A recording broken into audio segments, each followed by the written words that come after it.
Merger dan akuisisi adalah dua istilah yang sering digunakan dalam dunia bisnis. Kedua istilah ini memiliki arti yang berbeda, tetapi keduanya dapat menjadi strategi yang efektif untuk meningkatkan pertumbuhan dan daya saing perusahaan.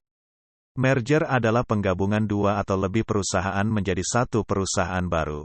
Perusahaan yang menggabungkan diri akan kehilangan status badan hukumnya, sedangkan perusahaan penerima penggabungan akan tetap mempertahankan status badan hukumnya. Akuisisi adalah pengambil alihan perusahaan oleh perusahaan lain. Perusahaan yang mengambil alih akan memperoleh kepemilikan atas perusahaan yang diambil alih, termasuk aset, kewajiban, dan karyawannya. Perusahaan yang diambil alih tetap berdiri.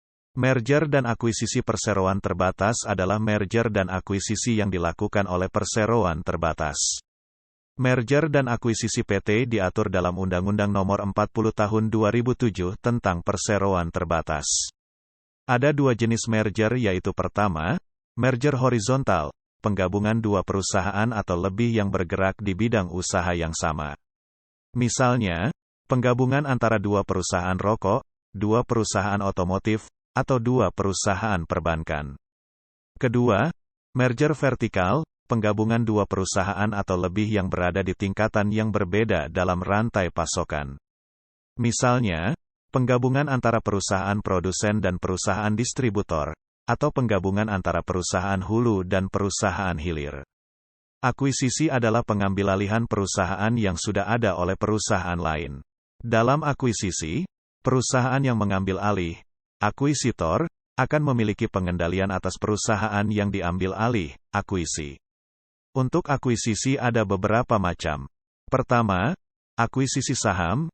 Akuisitor membeli saham perusahaan terakuisisi atau akuisi sehingga memiliki saham mayoritas di akuisi.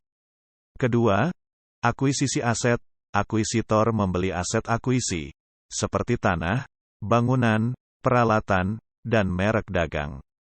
Ketiga, akuisisi merger. Akuisitor mengakuisisi akuisi dan kemudian menggabungkannya dengan perusahaannya sendiri.